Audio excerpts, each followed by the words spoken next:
स्वागत है आप सभी का ग्लोबल आईटीआई यूट्यूब चैनल पर। आज की जो अपडेट है वो आईटीआई पास स्टूडेंट के लिए काफ़ी बेनिफिशियल होने वाला है, क्योंकि बहुत से बच्चे ऐसे होते हैं जो रेलवे में अप्रेंटिस करना चाहते हैं। तो आज आपके लिए वो खबर सामने है, आपके स्क्रीन पर देख पा रहे होंगे। जो नोटिफिकेशन है ये रेलवे का है। मैं इस वीडियो में आपको पूरी जानकारी दूंगा, एक एक शब्द बताऊंगा, कब फॉर्म भरा जाएगा, कितने दिन तक भर सकते हैं, फीस क्या होगी, उम्र क्या होगा, सिलेक्शन कैसे होगा और वेबसाइट कौन सी है, ए टू जेड सारी जानकारी मिलने वाली है। तो अगर आप आईटीआई कंप्लीट कर चुके हैं, आप आईटीआई पास हैं, तो आप इस फॉर्म को अप्लाई कर सकते हैं। चलिए शुरू करते हैं आज की वीडियो। सबसे पहले मैं आपको आसान तरीका बता दूं कि आप ग्लोबल आईटीआई की वेबसाइट ओपन कर सकते हैं। वीडियो डिस्क्रिप्शन में भी लिंक मिल जाएगा, या फिर गूगल पर सर्च कर सकते हैं globaliti.org। ठीक है, ये वेबसाइट है। यहाँ पर मैंने आईटीआई कोर्स वगैरह बना रखा है। साथ में ही एक कॉलम है, ऊपर की तरफ देखेंगे जब भी मेन्यू पर अगर मोबाइल में ओपन कर रहे हैं तो 3 लाइन बनी होती है राइट साइड में, उस पर क्लिक करते हैं तो मेन्यू ओपन हो जाता है, जिसमें आपको एक ऑप्शन मिलेगा सरकारी नौकरी। जैसे इस पर क्लिक करेंगे, मैंने स्पेशली इस वेबसाइट पर ये ऑप्शन बनाया था जो जेन्युइन सही जानकारी होगी आपको मिलेगी। तो सरकारी नौकरी पर जैसे यहाँ पर आप क्लिक करेंगे, इस वाले ऑप्शन पर आपको कई पोस्ट देखने को मिलेंगे। जैसे इसके पहले और भी आए थी वैकेंसीज, तो हमें यहाँ पर इसरो का रहा या फिर आरबीएनएल के आंसर की वगैरह है, सब कुछ समय समय पर हम अपडेट करते हैं यहाँ पर। तो रिसेंट आप देख पा रहे होंगे 2023 रेलवे अप्रेंटिस भर्ती 10th plus ITI pass, total post 2409।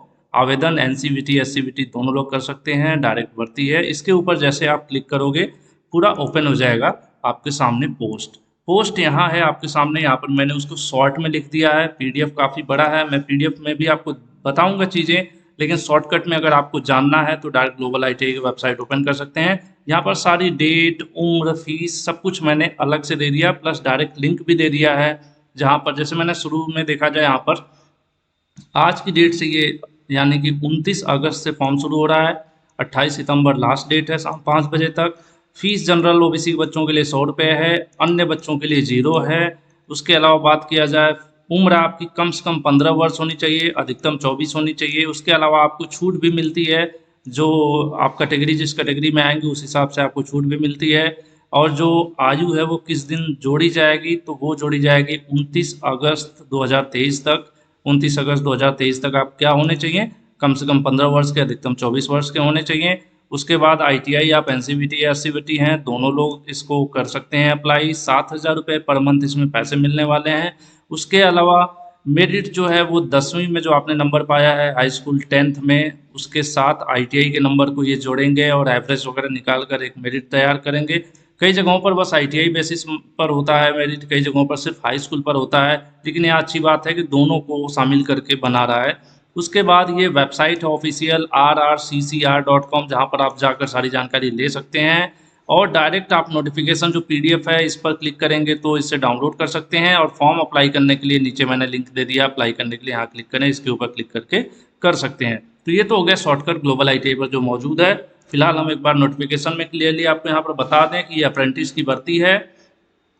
Mumbai division, railway के भी अलग अलग डिवीजन है, तो मुंबई डिवीजन की ये भर्ती है। और इसमें कुछ चीज़ें ध्यानपूर्वक आपको देखना है, जैसे कि आप देख पा रहे होंगे कितने 2400 सीटें हैं, 2409 सीट हैं, अलग अलग ट्रेड है। इसमें खास बात है कि कोपा और आईटी जैसे जो ट्रेड हैं उनके भी कुछ वैकेंसीज देखने को मिल रहे हैं, क्योंकि रेलवे में बच्चे परेशान रहते हैं, सब मैं कोपा हूँ, हमारे लिए तो सीट नहीं दिख रही है। तो इसमें आपके लिए भी सीटें देखने को मिलेंगी। वेबसाइट दिया हुआ है rrccr.com, यहाँ पर आप जा सकते हैं, यहीं पर ऑनलाइन फॉर्म फिलअप किया जाएगा। उसके बाद मोड ऑफ सिलेक्शन की बात किया जाए तो यहाँ पर लिखा हुआ है कि आप जो मेरिट है वो तैयार की जाएगी basis of percentage marks of matriculation, मतलब हाई स्कूल में कितने परसेंट आपने पाया है, प्लस आईटीआई में जो भी आपकी ट्रेड है उसमें आपने मतलब कितना नंबर पाया है, उसके जो नंबर हैं उन दोनों को ऐड करके उनका एवरेज निकालते हुए ये मेरिट बनाएंगे। और हाई स्कूल में जिनका 50% है वही लोग अप्लाई कर सकते हैं, क्योंकि 50% तो ऐसे भी थोड़ा बहुत कम हो जाता है ना, आजकल मेरिट ज़्यादा है तो उसके ऊपर वाले ही बच्चे सेलेक्ट होंगे। फिर भी ये क्राइटेरिया है कि अगर 10th में हाई स्कूल में अगर आपका 50% से नीचे है तो आप इसे अप्लाई नहीं करें, क्योंकि यहाँ पर सीधे सीधे बोल दिया है कि 50% हाई स्कूल में होना चाहिए। आईटीआई में परसेंटेज की कोई बाध्यता नहीं है। उसके बाद आगे हम लोग बढ़ते हैं। यहाँ पर मार्कशीट की भी बात की गई है, नंबर वगैरह वो कैलकुलेट करेंगे तो आपका जो कंसोलिडेटेड मार्कशीट में टोटल नंबर होगा उसी के बेसिस पर उसको ऐड करेंगे। और ख़ास बात है कि यहाँ पर जो सर्टिफिकेट एनसीवीटी और एससीवीटी दोनों बच्चों के लिए है, इसलिए कई बार बच्चे उदास होते हैं एससीवीटी वाले, तो यहाँ ऐसा कुछ नहीं है, दोनों बच्चे एनसीवीटी और एससीवीटी से आप आईटीआई किए हैं तो आप अप्लाई कर सकते हैं। उसके बाद बात करें कि अगर सेम नंबर पा जाते हैं, दो बच्चों का सेम नंबर आ गया तो जिसकी एज ज़्यादा होगी उसको पहले ये प्रीफर करेंगे। उसके बाद आगे बढ़ते हैं कि एक और भी चीज़ है, यहाँ क्लस्टर वाइज जोन दिया हुआ है, तो एक जोन में ही आप अप्लाई कर सकते हैं। एक जोन में जैसे 4-5 जगहों पर वैकेंसी है, जैसे यहाँ पर 4-5 जोन है, अभी आपको देखने को मिलेगा नीचे की तरफ। तो जैसे 4 जोन है, 5 जोन है, तो सभी जोन में नहीं, एक जोन में जितने डिवीजन है उसमें आप अप्लाई कर सकते हैं, नहीं तो आपका फॉर्म भी रिजेक्ट किया जाएगा। इसमें लिखा हुआ था, मैं आपको दिखाऊंगा आगे, इसीलिए पूरा नोटिफिकेशन पढ़ना जरूरी है। जैसे क्लस्टर देखिए, क्लस्टर है मुंबई, दूसरा क्लस्टर है भुसावल, तीसरा है पुणे, चौथा है नागपुर और फिर है सोलापुर। तो आपको ध्यान रखना है कि किसी एक क्लस्टर में आप अप्लाई करेंगे, किसमें, या तो मुंबई में करिए, या तो भुसावल में, या तो पुणे में, या तो नागपुर या सोलापुर, सब में आप नहीं करेंगे। ठीक है, अब आ जाइए, अगर आप मुंबई में करेंगे तो आपके पास क्या ऑप्शन होंगे, आप 1 2 3 4 5 6 7 8 8 ऑप्शन आप वहां पर दे सकते हैं। अगर क्लस्टर एक ही सेलेक्ट करना है, यूनिट आप ज़्यादा सेलेक्ट कर सकते हैं। जैसे मुंबई वाले क्लस्टर में आप अप्लाई करेंगे तो वहाँ पर दे सकते हैं कि पहले आपको कल्याण मिले, कल्याण ना मिले तो कुर्ला मिले, कुर्ला ना मिले तो आपको परेल मिले। तो आपको क्या करना है, यहाँ पर ऑप्शन दे सकते हैं। लेकिन ऐसा नहीं है कि आपने मुंबई में अप्लाई कर दिया, फिर भुसावल में भी कर दिया, नागपुर में भी कर दिया, तो आपका फॉर्म रिजेक्ट हो जाएगा। अगर आप भुसावल में कर रहे हैं तो भुसावल में आप क्या दे सकते हैं, भुसावल का ये वाला सेट दे सकते हैं, यहाँ वाला दे सकते हैं, या फिर मनमाद का दे सकते हैं, या नासिक रोड का दे सकते हैं। तो 4 ऑप्शन है, तो इनमें आप चारों पर अप्लाई कर सकते हो। एक क्लस्टर के अंदर जितनी भी यूनिट है उसमें आप सीरियल वाइज अप्लाई कर सकते हो, लेकिन सभी क्लस्टर में नहीं कर सकते। तो ये मैं आपको क्लियर कर दे रहा हूँ, जिससे आप गलती ना कर बैठो, है ना। देखिए यहाँ पर लिखा हुआ है, you are not allowed to make multiple application in such, eventually all the application shall be rejected. ठीक है, तो यही चीज़ है कि एक क्लस्टर में जो है आप ज़्यादा एप्लीकेशन, मतलब अलग अलग क्लस्टर में नहीं करना, किसी एक क्लस्टर में ही आप करिए, वहाँ पर इनमें जो है ऑप्शंस दे सकते हैं यूनिट्स में। ठीक है, अब मुंबई क्लस्टर में देखिए, मुंबई क्लस्टर जो है आपको उसमें वैकेंसीज कितनी है, फिटर के लिए 182, वेल्डर के लिए 6 है, कारपेंटर के लिए 28 है, पेंटर जनरल के लिए 24 है, टेलर के लिए 18 है, टोटल 258 है। उसी के बाद अब मुंबई क्लस्टर में ही देखिए कौन सा, ये था मुंबई क्लस्टर में वादी बंगर वाला था। ठीक है, बंदर या बंगर जो भी हो भाई, मुंबई क्लस्टर में पहला ये था। दूसरा है आपका कल्याण वाला, कल्याण में भी इलेक्ट्रीशियन का है, वेल्डर का है, यहाँ पर देखिए प्रोग्रामिंग सिस्टम असिस्टेंट का भी है, मैकेनिक डीजल का भी है। उसके बाद जो कुर्ला है, कुर्ला में सिर्फ इलेक्ट्रीशियन और मैकेनिक डीजल का है, टोटल 60 सीटें हैं इनको मिलाकर। इसी प्रकार से मुंबई क्लस्टर में एक कल्याण का देखिए, यहाँ पर एसआर डिवीजन है, जो इसमें फिटर की 62 है, टर्नर है, वेल्डर है, इलेक्ट्रीशियन है, मशीनिस्ट है, और इलेक्ट्रॉनिक्स मैकेनिक की भी यहाँ पर है। तो काफ़ी बच्चे इलेक्ट्रॉनिक्स मैकेनिक के भी यहाँ पर अप्लाई कर सकते हैं। और अप्रेंटिस का ड्यूरेशन कितना होगा, 1 साल की अप्रेंटिस होगी। क्या होना चाहिए, आपको पास होना चाहिए किस ट्रेड में, यहाँ पे क्लियरली सामने लिखा हुआ है कि किस ट्रेड में आपको पास होना जरूरी है। कुर्ला का है, परेल का है, अब मैं सारा नहीं पढ़ूंगा। अब देखिए यहाँ पर मैं बताना चाह रहा था, परेल वाले वर्कशॉप में कोपा के लिए भी है, कंप्यूटर ऑपरेटर प्रोग्रामिंग असिस्टेंट की भी 20 सीटें हैं। तो जो कोपा से आईटीआई किया है वो भी यहाँ पर अप्लाई कर सकता है। मोटर मैकेनिक के लिए भी है, मैकेनिक डीजल है, इलेक्ट्रीशियन है, कारपेंटर है। तो यहाँ पर लगभग हर ट्रेड के बच्चों को मौका मिल जा रहा है।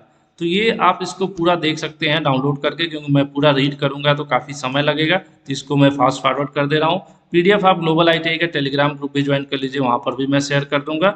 उसके बाद आगे बढ़ते हैं, जैसे कि एज मैंने बता दिया था, कम से कम 15 वर्ष, अधिकतम 24 वर्ष होना चाहिए। हालांकि अगर आप ओबीसी हैं तो आपको थोड़ा छूट मिल जाएगा, 24 की जगह आप 27 वर्ष के हैं तब भी अप्लाई कर पाएंगे। और इसी प्रकार से अगर SC ST से आते हैं आप तो 24 की जगह 29 साल तक अप्लाई कर पाएंगे। तो ये फायदा है। बाकी यहाँ पर इन्होंने अनरिजर्व कैटेगरी का दिया भी है। अगर आपको कंफ्यूजन है कि यार कौन से एज में कौन अप्लाई कर पाएगा, तो देखिए अगर आप जनरल से हैं तो 29 अगस्त 1999 से 29/8/2008 के बीच में जो है आपका जन्म होना चाहिए। अगर आप SC से बिलोंग करते हैं तो आप 29 अगस्त 94 से 29 अगस्त 2008 तक के इन दोनों के बीच में रहेंगे तो अप्लाई कर पाएंगे। इसी तरह से ST का भी दिया हुआ है कि OBC के आप हैं तो 29/8/96 के बीच में और 2008 के बीच में आप पैदा हुए हैं, मतलब ये डेट दिया हुआ है कि इसके बीच में आप पैदा हुए हैं तो फॉर्म अप्लाई कर सकते हैं, जिससे आपको आसानी हो जाए समझने में। उसके बाद और आगे बढ़ते हैं, कुछ चीज़ें हैं जो मैं आपको बता दूं। 10th क्लास का दिया हुआ है कि मिनिमम जो है 50% आपके 10th में है तभी आप अप्लाई कर पाएंगे। एनसीवीटी एससीवीटी दोनों कर सकते हैं। एप्लीकेशन फीस 100 रुपये है नॉर्मल कैटेगरी के लिए। उसके बाद आगे बढ़ते हैं जो कि ऑनलाइन पेमेंट होगा। नीचे की तरफ आते हैं, देखिए एससी एसटी और पीडब्ल्यूडी और वोमेंस कैंडिडेट यानी लड़कियों के लिए जो फीस नहीं है, नो फीस, जीरो है। उसके बाद और आगे बढ़ लेते हैं, कुछ काम चीज़ें आपको मिल जाएं, जैसे अप्लाई कैसे करना है इस वेबसाइट पर करना, अभी मैं इस वीडियो में बताऊंगा अप्लाई कैसे करना है। उसके अलावा आगे बढ़ते हैं, आधार कार्ड जरूरी है। आप जब फॉर्म भरने जा रहे हैं तो आपके पास आधार कार्ड होना चाहिए। क्या क्या डॉक्यूमेंट अपलोड होना है वो भी मैं आपको बता देता हूँ। यहाँ पर देखिए लिखा हुआ ना, कैंडिडेट है to choose only one cluster. Cluster एक सेलेक्ट कर सकते हैं, लेकिन उस क्लस्टर के अंदर और यूनिट्स हैं तो आप कई सारे यूनिट में प्रेफरेंस दे सकते हैं कि पहले यहाँ मिले यहाँ मिले, जो कि मैंने पहले समझा दिया है। तो क्लस्टर और यूनिट को समझ के ही अप्लाई करिएगा, नहीं तो गलती करेंगे तो फॉर्म रिजेक्ट हो जाएगा आपका।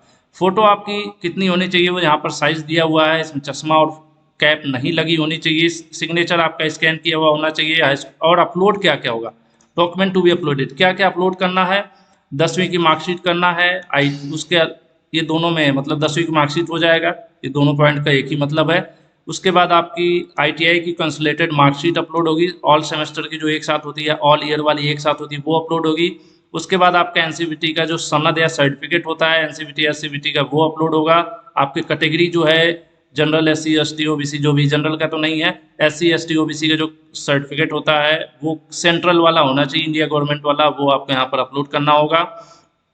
और अगर आपने पीडब्ल्यूडी वगैरह या फिर इस तरह से कोई और एक्स सर्विसमैन वगैरह उसका कोई कोटा आप अप्लाई कर रहे हैं तो उसके भी सर्टिफिकेट आपको अप्लाई करना होगा। बाकी यहाँ पर देखिए फॉर्म की बात किया जाए तो लास्ट डेट जो है 28 सितंबर 2023 शाम 5 बजे है। आप कोशिश करिए फॉर्म पहले भर लीजिए, लास्ट डेट में अक्सर साइट वगैरह में प्रॉब्लम रहती है तो आपके साथ दिक्कत हो सकती है। ट्रेनिंग के दौरान आपको कितना पैसा मिलेगा, आपको मिलेगा 7,000 रुपये पर मंथ, जो कि काफ़ी कम है, लेकिन फिर भी अब जो है सो है। यहाँ पर और भी हम आगे बढ़ते हैं, यहाँ पर कोई हॉस्टल वगैरह या ऐसी कोई सुविधा आपको नहीं प्रोवाइड की जाएगी रेलवे की तरफ से। सिंपल आपका वही 7,000 रुपये में आपका सब कुछ है। उसके अलावा यहाँ पर ईमेल दे रखा है इन्होंने कि कोई ऑनलाइन फॉर्म या प्रिंट करते समय कोई प्रॉब्लम हो रही है, फॉर्म भरने वगैरह में प्रॉब्लम हो रही है, तो इस पर मेल करके आप यहाँ से हेल्प ले सकते हैं, उनसे पूछ सकते हैं।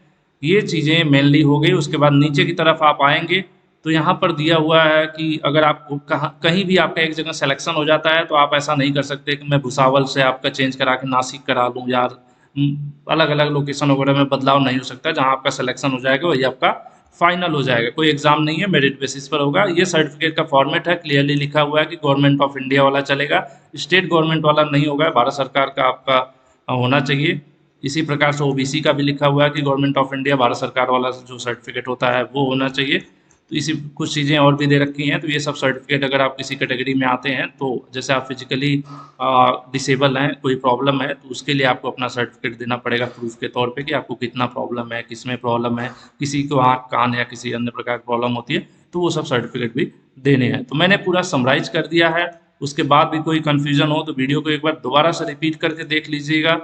और आईटीआई या उससे जुड़ी अच्छी तैयारी करना चाहते हैं तो ग्लोबल आईटीआई का मोबाइल ऐप भी डाउनलोड कर लीजिएगा। और बात करें वेबसाइट ओपन कैसे होती है, इस प्रकार से ओपन होगी। मैंने डायरेक्ट लिंक कहाँ दिया है, ग्लोबल आईटीआई की वेबसाइट पर दे दिया है। जैसे आप यहाँ पर देखिए नीचे की तरफ आएंगे तो है ना, ऑफिशियल नोटिफिकेशन के नीचे अप्लाई करने के लिए यहाँ क्लिक करें। जैसे इसके ऊपर आप क्लिक करते हैं अप्लाई करने के लिए, सीधे फॉर्म ओपन हो जाएगा। यहाँ पे आपसे पूछेगा किस स्टेट से हैं, मान के चलते हैं हम उत्तर प्रदेश से हैं तो हम अपना स्टेट सेलेक्ट करेंगे। उसके बाद आधार कार्ड नंबर आपको यहाँ पर अपना एंटर करना है, अपना पूरा नाम भरना है, पिता का नाम देना है, आप male female, email ID, OBC SC जो भी कैटेगरी है वो आप डालेंगे, डेट ऑफ बर्थ अपना यहाँ एंटर करेंगे।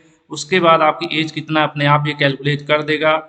आपको अगर कोई प्रॉब्लम में हाथ पैर आँख वगैरह में उसका सर्टिफिकेट है तो यस कर सकते हैं, नहीं तो नो करके आगे बढ़ेंगे। अगर एक्स सर्विसमैन वगैरह का आरक्षण लेना है तो यस करिए, अदरवाइज नो रहेगा। आईटीआई पास आपने किया है, किस ट्रेड से किया है, अगर आपने इलेक्ट्रिशियन किया इलेक्ट्रिशियन सेलेक्ट करिए। किसके लिए अप्लाई कर रहे हैं, सिंपल से बात है, जिस स्टेट से होंगे उसी में अप्लाई करेंगे। ये सब करते हुए आपको नेक्स्ट करना है और आपके जो रजिस्ट्रेशन का प्रोसेस है फर्स्ट पेज वाला रजिस्ट्रेशन वो कंप्लीट हो जाएगा। जब रजिस्ट्रेशन कंप्लीट हो जाएगा तो क्या कर सकते हैं, आप यहाँ पर आ जाइए। जैसे जैसे इसके होम पेज पर आएंगे rrccr.com तो यहाँ पर क्लियरली लिखा हुआ है कि ऑनलाइन एप्लीकेशन प्रोसेस और यहाँ पर नोटिफिकेशन डाउनलोड, प्रोसेस वाले पर क्लिक करेंगे। जब रजिस्ट्रेशन हो जाएगा तो आपको रजिस्ट्रेशन आईडी और पासवर्ड मिल जाएगा जिसके थ्रू इसको दोबारा से आप लॉगिन कर सकते हैं। पहली बार के लिए मैंने दे दिया है डायरेक्ट लिंक, यहाँ से आप ग्लोबल आईटीआई की वेबसाइट पर जाएंगे तो रजिस्ट्रेशन वाला डायरेक्ट लिंक मैंने आपको दे दिया इस वेबसाइट पर। यहाँ नीचे की तरफ मैंने आपको दिखाया था ये अप्लाई करने के लिए। तो पहले आपको रजिस्ट्रेशन कर लेना है। रजिस्ट्रेशन करने के बाद जो आपका जनरेट होगा आईडी पासवर्ड, उसी से आप लॉगिन करेंगे फिर। ठीक है, यहाँ पर लॉगिन करेंगे और मोबाइल नंबर और ईमेल आईडी आपका सही होना चाहिए, जिससे यहाँ पर ओटीपी वगैरह सब चीज़ें आएंगी समय समय पर। तो अगर ये दोनों सही नहीं होगा तो आपको दिक्कत होगी। ठीक है, तो ये है प्रोसेस। उसके अलावा भी कोई डाउट है तो नीचे कमेंट करके बताइएगा, नेक्स्ट वीडियो में कवर करूँगा। इसी प्रकार की जो भी अपडेट्स आएंगी आईटीआई जॉब या गवर्नमेंट जॉब या अप्रेंटिस, सब कुछ आपको ग्लोबल आईटीआई की वेबसाइट पर सरकारी नौकरी वाले ऑप्शन में मिलता रहेगा। तो बेझिझक आप लोग जब भी मन करे दिन में एक बार अपना ग्लोबल आईटीआई की वेबसाइट चेक करते रहें। आज के लिए इतना ही रखते हैं। वीडियो पसंद आई हो तो लाइक कीजिएगा और आईटीआई के ग्रुप में शेयर कर दीजिएगा, जिससे और भी बच्चे जो अप्रेंटिस वगैरह का इंतजार कर रहे थे वो अप्लाई कर पाएंगे। आज के लिए इतना ही, धन्यवाद।